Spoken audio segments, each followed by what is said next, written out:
talaga oh. Hirap mahawakan sa batok. Eh kaso delikado. Maraming nasasayang na ano na nylon. Eh mahal pa naman yung ano, yung lagdong pag yun ang naputo.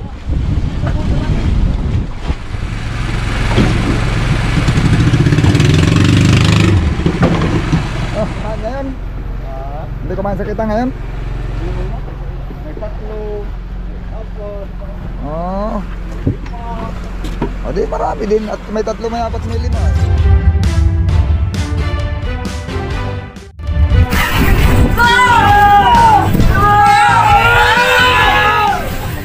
Hindi pa tapos yung ating maghapon ngayon. Yan sana ito na. Sana makarami tayo uli. Makarami pa. Kahapon ganitong oras kain pang isda. Oh, pastasan parang sibad ng isda.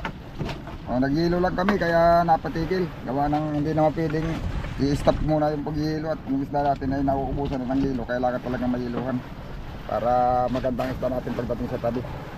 Yun. Nakahuli kami kanina ng ano ng yung ating service, nakahuli ng blue marlin. Yun, oh. May huli naman na kagad. Ayan oh, mga amigo, tigiso na sila doon. O pala dito sa tagiliran. Nakahuli ka na? Wala pa. Ayun, nakatigisan na sila doon oh.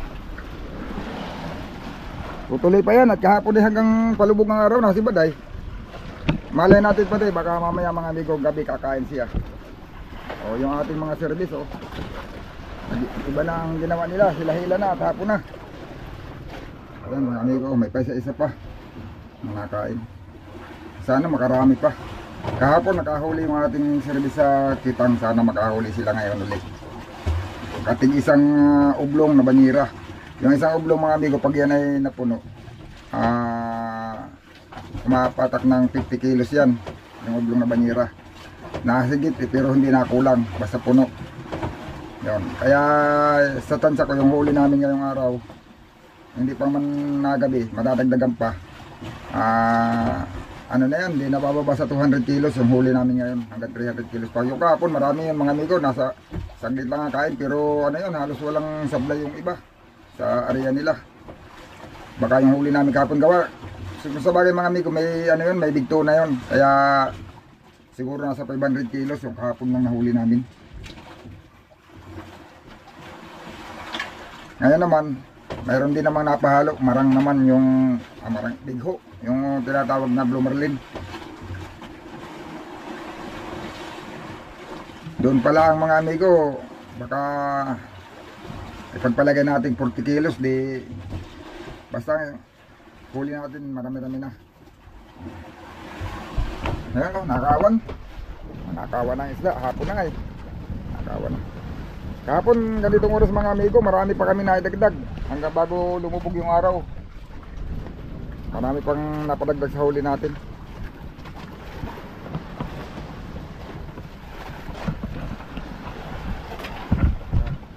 Siguro doon sa naunang 2 laot ko ngayon ay mas maiksi yung araw natin sa laot kaysa noon. Baka hindi tayo abutin ng 10 araw ngayon, makakauwi na. Ayan, pag nagtuloy-tuloy pa yan mga amigo, mamaya nga mababawasan naman yung ilo dahil yung ilo dito hindi pa yan kompleto mga amigo. Hindi ko pa masyadong kinapalam, gawa ng ano pa yan, yung mapapatungan pa ng isda. Pagkapaglagay na kami mamaya na isda, pag-akyat ng mga service, saka pa namin hihiluhan ng sakto yan.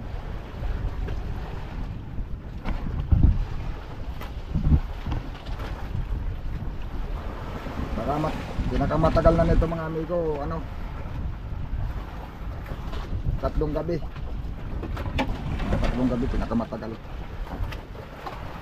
Makakauwi na. Bakal pala pain. Ayan mga amigo, aluminum. Ang pain niya, aluminum. Yan yung mga ginagawang, yung jalousie, yung pang jalousie at saka mga pang ginagamit sa mga pangbintana. Pang ano.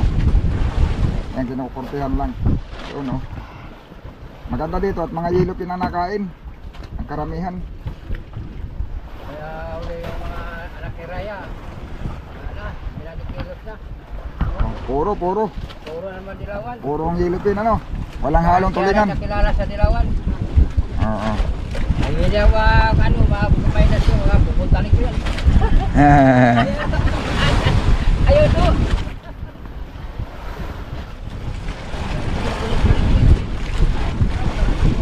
Pero baka makapangawil pa kami dito bukas maghapon. Kaya pa.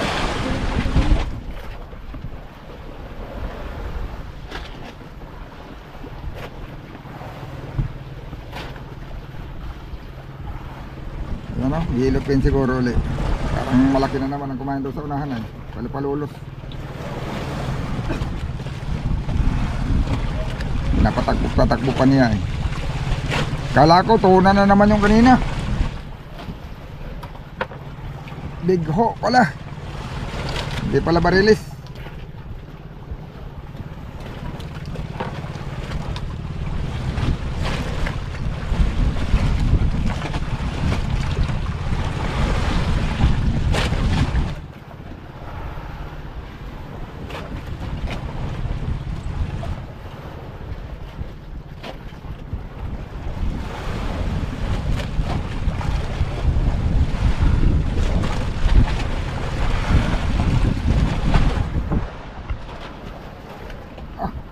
Talaga oh, hirap mahawakan sa batok.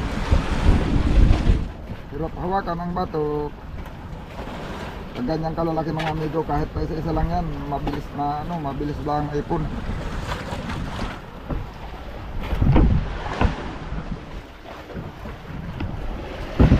Yun oh. Malay mo bibilo na mamayang gabi yung ano, yung mga cute. Bulong-bulong. Sigurado namang mayroon at nakahuli ay. Malay mo bumilog ng kain, di mas mabilis na tayo makakauwi.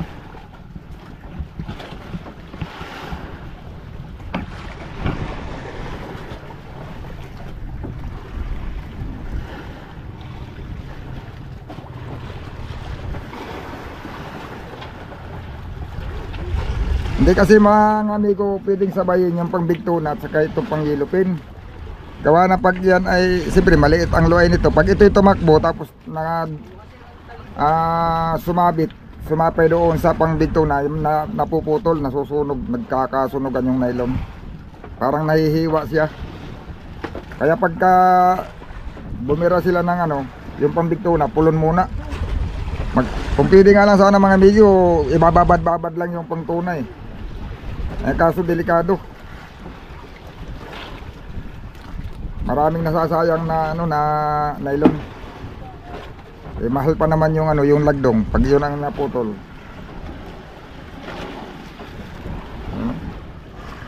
Malalaki pa yung nakain ano, malalaki na. Ayun mga amigo, sa kaskas na naman masibag. Kaskas naman siya makain oh. Yung latak ayaw na masyadong kainin. Nangaskas doon, yung una na, sunod-sunod. Sila naman ang nakakahuli ngayon. Kanina itong nasa village, amigo Francis, yun ang panambanton. Purong yellowfin pa. Ngayon, unahan na naman oh. Yun ang lagi kinakainan. Nakahuli pa rin naman dito. Nakahuli sa kanina. Ayan oh. Ilang piraso? Isa pa lang? Isa pa lang. O doon sa unahan na naman oh, sunod-sunod na doon.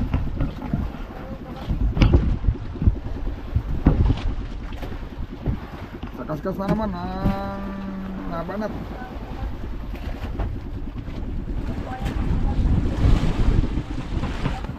Mayroong ibon na dumabo sa ating mga amigo.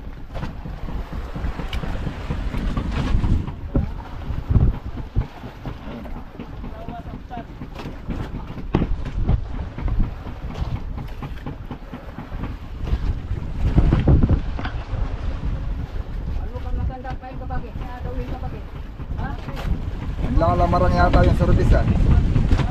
May hinatakbo ay.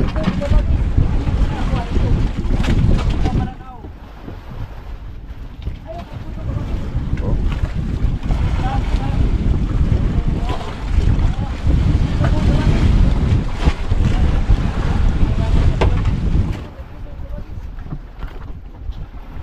Yan mga amigo, ngayon ko lang yan nakasama itong taon na ito.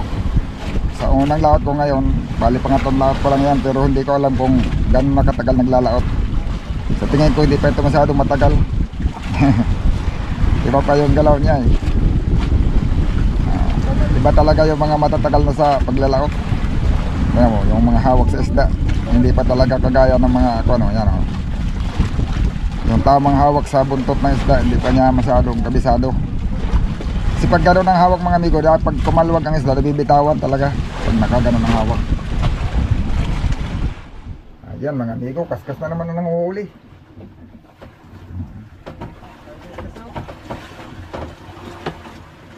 Paggabi na, alas 6. Yan mga alas 6 na mga amigo.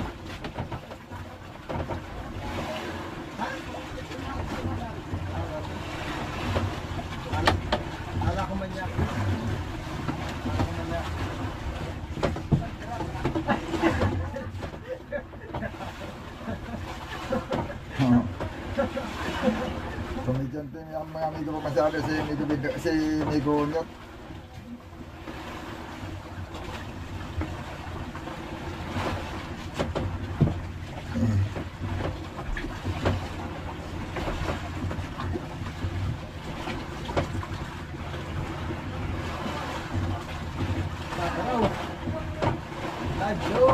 Dilawan pa rin oh.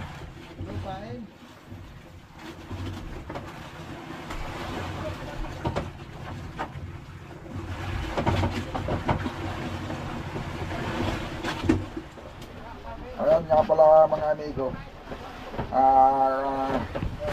Yung video natin dito sa laot, kung iipunin natin at sa tabi pa tayo mag-i-edit, ako mag-i-edit ng video, kailangan ko ng maraming memory card na magsisiban.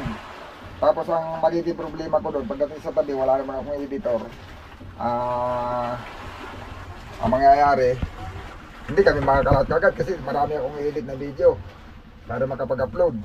Kaya dito pa lang sa lahat nag-i-edit na tayo. Ayan, nag-i-export ako ngayon ng video. Ayan. Ini-edit na yan namin, ini-edit ko na yan, sinisingit ko na yan. Kaya pagka yung halimbawa wala na akong gawa, singit ko na yan sa pag i-edit ng video. Yan, wala akong editor, siguro kahit naman ano, wala namang problema kung may editor lang ako sa tabi, bibili lang ako ng maraming memory card. Yung malalaki ang properties para ipon lang ng ipon, tapos ano ko lang yun, susunod-sunod ko lang yun, patitilan ko lang ng sunod-sunod, bahala na siya. Ay ang problema mga amigo, wala din naman ako nag-i-edit. Hindi naman ako, hindi pa pwede, hindi pa kaya kumuha ng editor. At maliit pa naman ang ating revenue, hindi pa malaki. Kahit ibigay ko siguro lahat ng revenue ko mga amigo, wala pang basta-basta papatol kung ang tatrabaho, kung may kukuha ko na editor, baka hindi pa tanggapin. Dahil alanganin pa yung ating sahod.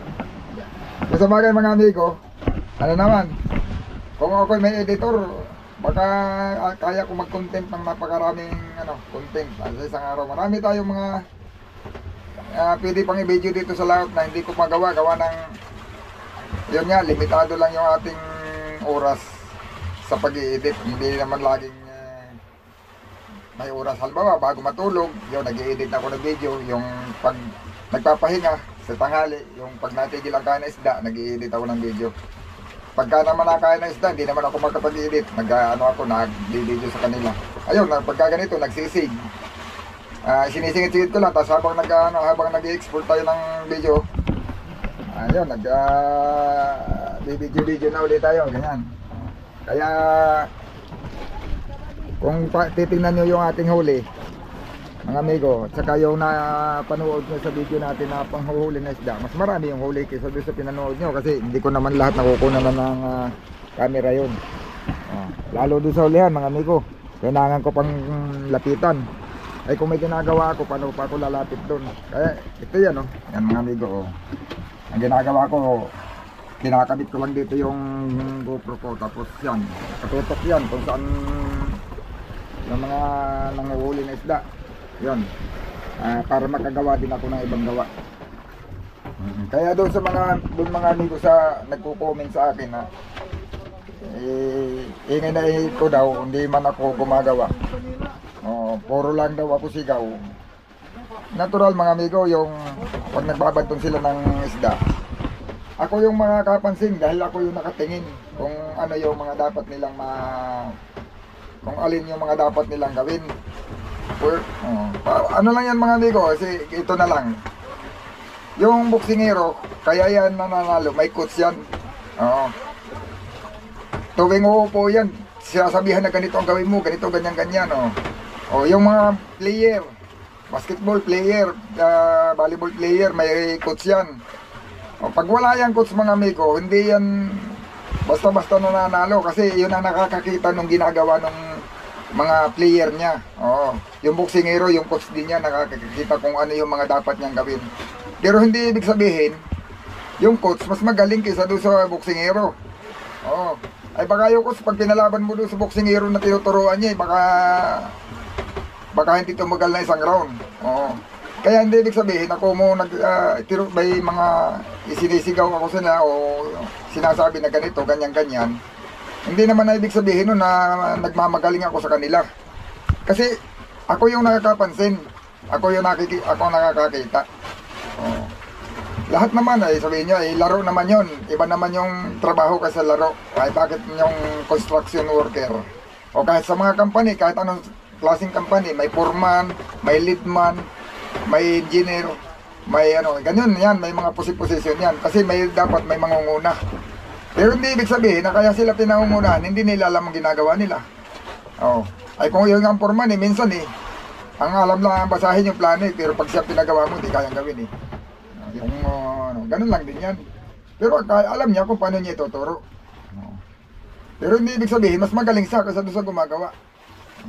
Kasi siya yung nakakakita siya yung nakakabasa nun Ganun din yung leadman. Yung leadman, hindi naman kumo siya yung leadman, siya na yung magaling dun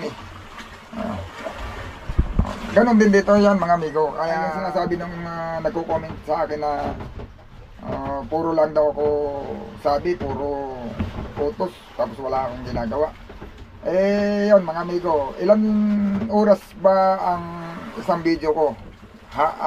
Kadalasan sa isang araw, isang beses lang ako nag-upload. Wala pang isang oras yun, yung upload ko na yun. Yun lang yung napanood niya. Yun lang mga amigo yung napapanood nyo. Ay paano nila nasabing wala akong ginagawa sa loob ng 24 oras, isang oras lang naman yung ipinalikita ko. Siyempre natural, yung mga tauhan ko, yun ang ibibidyo ko kasi sila yung nandoon yung pinakagustong makita ng mga viewers. Ayun. Kaya doon sa nagko-comment na puro mando, mayroon pa nga nagsabi mga amigo, wag ko na daw, bakit ko pa daw kailangan sabihan, marurunong na niya yung mga yan, hindi mo na kailangan sabihan, alam na nila ang gagawin nila. Hindi ko naman, totoo naman yung mga amigo, hindi naman talaga ko sinasabing di alam. Parang sabi ko nga yung mga player, hindi naman alam naman nila talaga kung ano dapat nilang gawin kaso lang may mga bagay na mga nakikita ng coach na hindi nila napapansin. Napag-aaralan kasi yung kalaban nila ng coach dahil nakikita niya kung ano lahat yung galawan.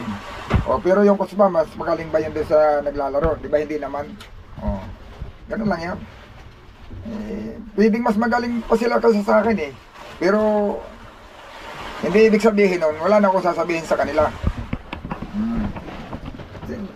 Halimbawa, yung mga sapay, nagbabanto sila, may hagit na nylon. Siyempre, nakapokus sila doon sa ginagawa nila. Sasabihin ko kasi pagka hindi ko sinabi at hindi nila napansin, may posibilidad na malagot yung nakasapayan. Ganun lang yun. Kasi ako yung unang-unang makakapansin dahil ako yung nakatingin sa kanila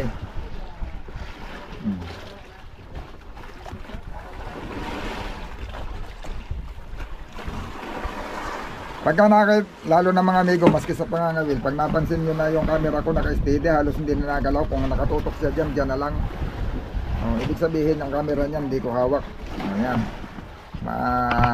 Maaring may ginagawa din ako, hindi na ang nakikita kasi bakit naman ako ang ibibidyo ko, sila yung nakakahuli. Natural na sila. Kasi yun ang content natin yung panghuhuli ng isda.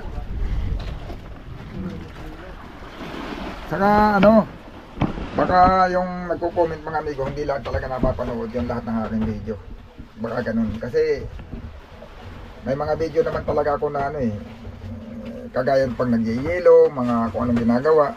O hindi, wala na mga kinalaman doon sa paghuhuli. Mag-yelo na lang. O kung ano pa yung ibang gagawin dito. Ay, ako ang nangunguna, siyempre. Ako ang nangunguna dyan. Kaya lang, hindi na nila napapansin yung minsan, gawa na baka hindi naman nila pinapanood yung tungkol doon. Hindi lahat ng video pinapanood nila. Basta ang focus ng panonood nila, ay yun, kung pag nangangawil ay natural. Isa pa, pag ako'y nag-aalala lang, nakatutok doon sa nagbabanto, yung inaalalayan ko, hindi naman ako hagip ng camera, ay natural, hindi ako makikita. Ganon. Ayun. Hapon na uli. Padilim na mga amigo. 6:11 na ng paggabi. Ayun. Sana kumain ng gabi ngayon mga amigo. Yung ating service, hindi pa natin sigurado yan. Hindi pa yan, maghuhulo pa yan ng pitang yung maraming biwas. Yun ang mabilis pagka yun ay kumain mga amigo. Kayang mag-akyat yan ng tigda 2 banyera, 100 kilo o higit pa. Pagkakain talaga ng gusto. Kahapon, kailan ba yung marami silang huli, yung mahigit sa banyera? Kanina maga, no? Yung 1 kalahati. Kay diyan dito, kay Ronel. Tapos yung sa kabila isa. Nung hapon, isang banyera din. Kulang isang ublong, ano? Kulang.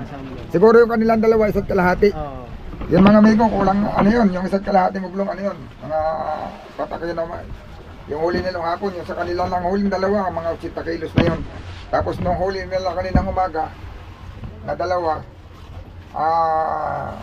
siguro mga mahigit 100 kilo, mga 120, 110 kilos yun. Yung huli lang ng service yun, mga amigo. Bukod yung huli namin dito sa motherboard. O, tama pala, baka ang huli pala natin ngayon, araw mo na ito. Kasama yung kaninang umaga, hindi lang ano yun. Baka, ano din, baka mga 400 kilos. Mga 400an. Yun. Pag ganyan lagi, araw-araw. Lalo yung kagaya kahapon, yung kahapon ang pinakamarami nating huli ay.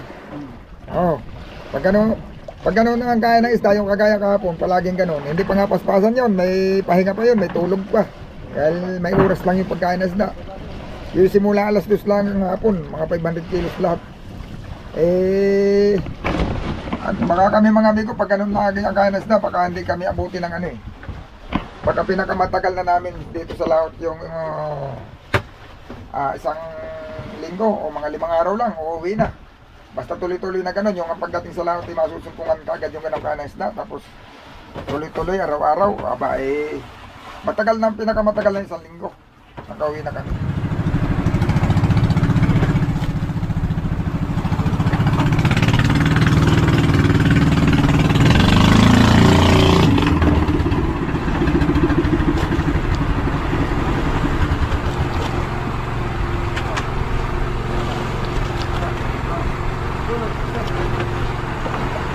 Oh. Ano, dami.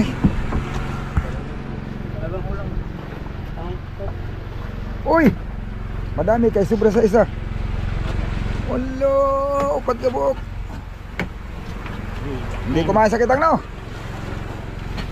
Hindi kumain sa kitang. Si, ano kaya, nakahuli yun? Sa kitang? Nakahuli sa kitang? Nakainan siya? Oo, sige lang. Ganun talaga ang buhay. Weather lang yan. Yan. Tira ka rin ang pumain. Malay mo. Abaga na, si Babaw lang naman yan. Oo. Baka kumain yung bulong-bulong. Hilab-hilab lang. Kaya ano, hilab lang naman yun. Yung nahuli niya kapon, hilab lang yung tulingan.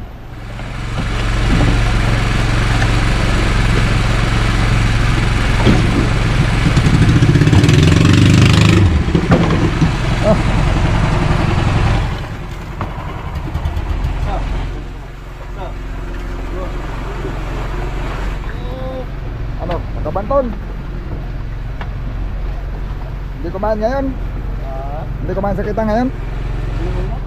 May 3, 4. Oh. O di marami din. At may 3, may 4, may 5. Ay, oh, sus! May galong-galong pa. Yan. May 10 kilo yan. May 15 yan. kilos. Lima, may tatlo. Ayos mga amigo at may huli. Hindi na yan. O, magdadagdag tayo ng yelo. Inano ko lang muna na umakyat kayo. Madagdagan natin ng yelo yung isda. Kulang.